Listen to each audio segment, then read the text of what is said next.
grandson. I don't think I knew your name yet, so I couldn't say it. One day, Mommy and Daddy will bring you to Maine. Yay! Maine! Papa has 1,000 blueberry bushes, and you can eat as many as you want to. We hope you like blueberries.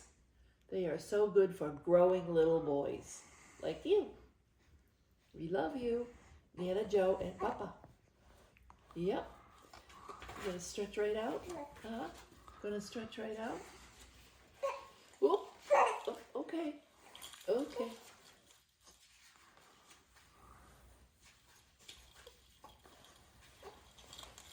One day, little Sal went with her mother to Blueberry Hill to pick blueberries.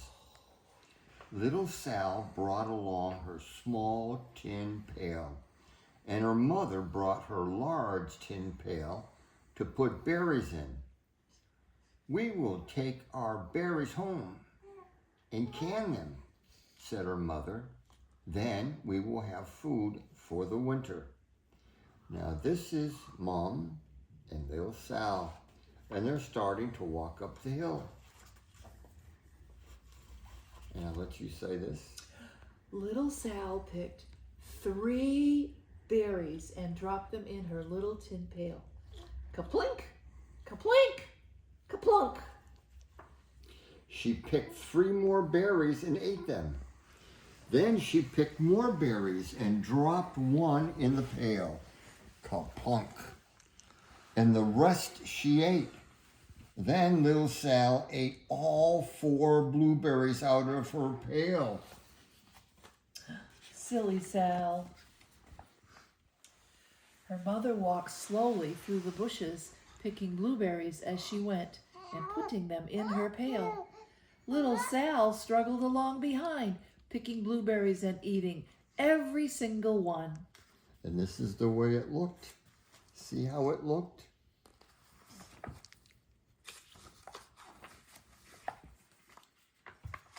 Little Sal hurried ahead and dropped a blueberry in her mother's pail.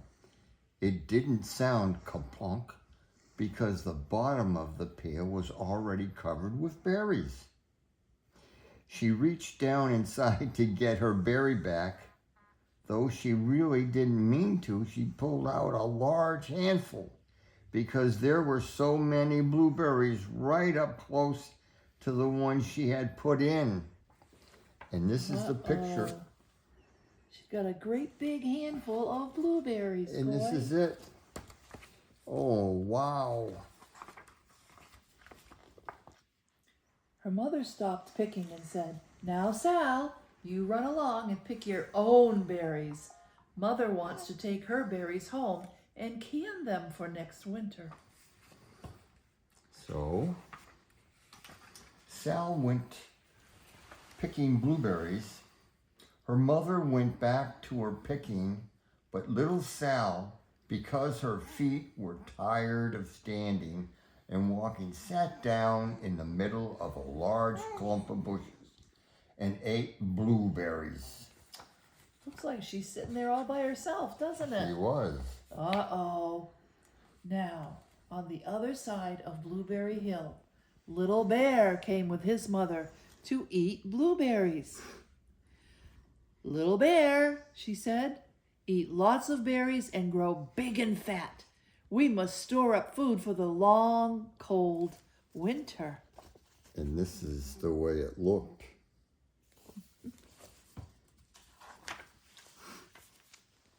Little Bear followed behind his mother as she walked slowly through the bushes, eating berries.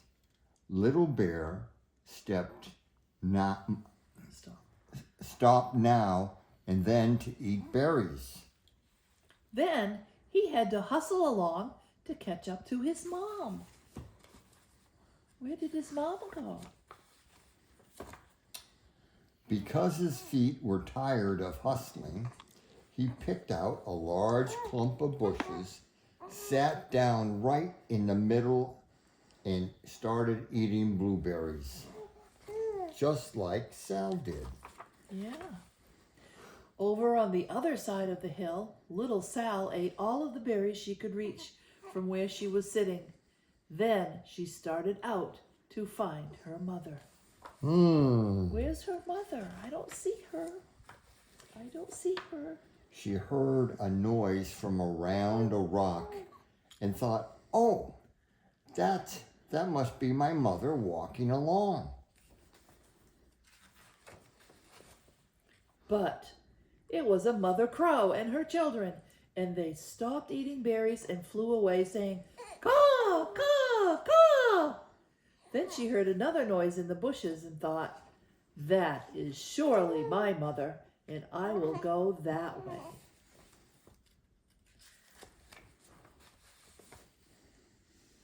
But it was Little Bear's mother instead. She was tramping along, eating berries, and thinking about storing up food for the winter. Little Sal tramped right along behind. Oh my goodness. Oh, wow. What is she following a bear for? By this time, Little Bear had eaten all the berries he could reach without moving from his clump of bushes. Then he hustled off to catch up with his mother. He hunted and hunted, but his mother was nowhere to be seen. He heard a noise over a stump and thought, that's my mother walking along ahead of me.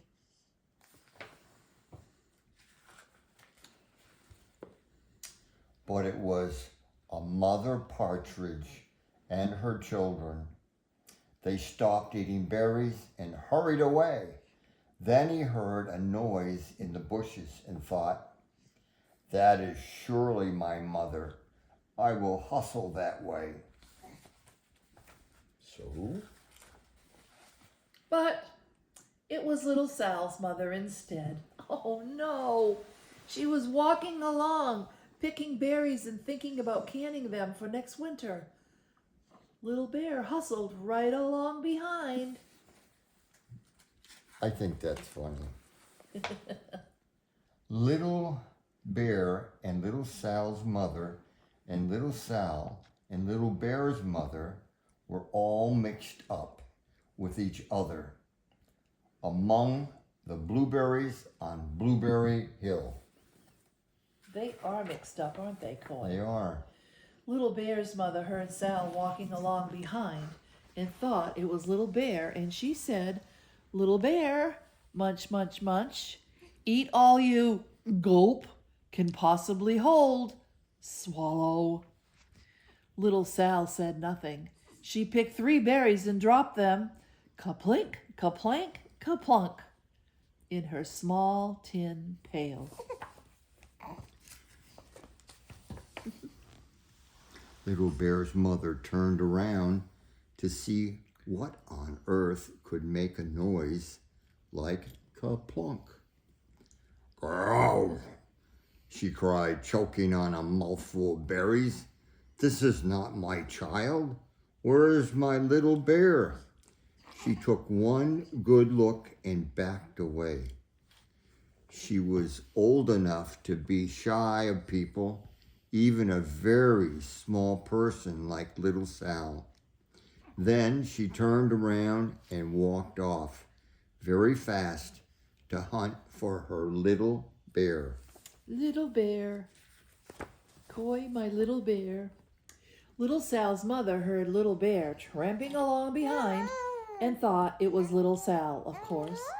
She kept right on picking and thinking about canning blueberries for next winter.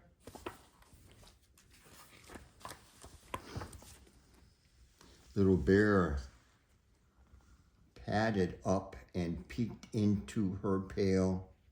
Of course, he only wanted to taste a few of what was still inside, but there were so many and they were so close together that he tasted a tremendous mouthful by mistake. Now, Sal, said Little Sal's mother without turning around, you run along and pick up your own berries. Mother wants you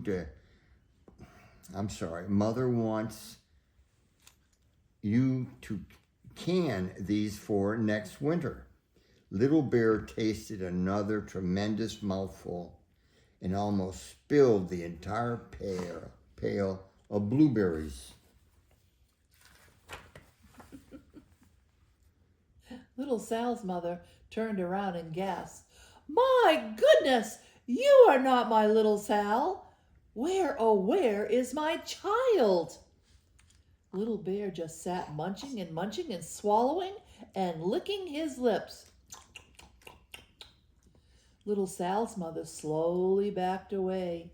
She was old enough to be shy of bears, even very small bears like Little Bear. Then she turned and walked away quickly to look for Little Sal. Oh, Little Sal, where are you?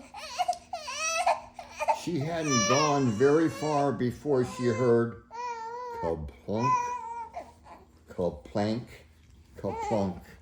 She knew just what made that kind of a noise. Uh-oh, they found her. Little Bear's mother had not hunted very long before she heard the hustling sound that stopped now and then to munch and swallow.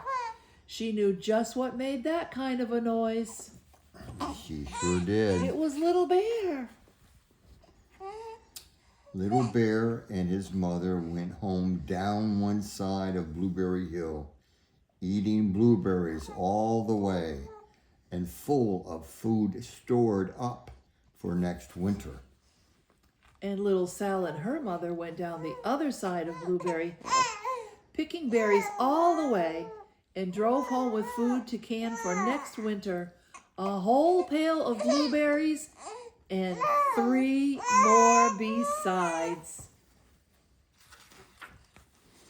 And these are the pictures of inside their kitchen. Isn't that a nice story? Little Bear and Little Sal. When Nana was really small, Nana thought she was Little Sal I did. in the book. Yep, my dad told me I was Little Sal. Can you hold the book up? Yeah, what do you think of that? Huh?